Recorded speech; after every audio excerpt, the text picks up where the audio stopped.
Hey guys, Tristan here from WangTech.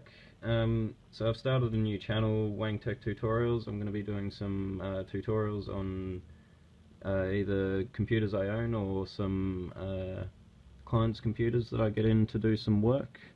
So I've got today a Toshiba Satellite Pro that has got some either water damage on the keyboard or just a faulty keyboard. So today I'm going to be showing you how to remove and replace a keyboard. So the tools you need is any sort of card, plastic, something that is weaker than the plastic that you'll be removing. So not a screwdriver or something, because that will dent up the plastic and you don't want that.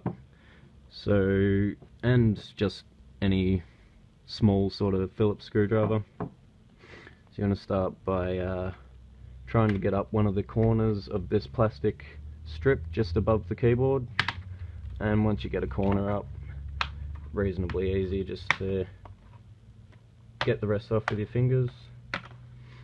Once that's off, pop it aside and you'll have 4 screws, Phillips screws up the top.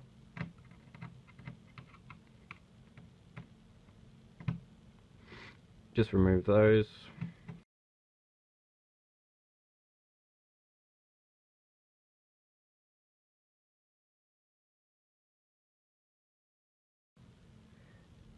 And once those are removed, it may be a bit sticky the first time, but you could just use the plastic card you used the first time, just from the top.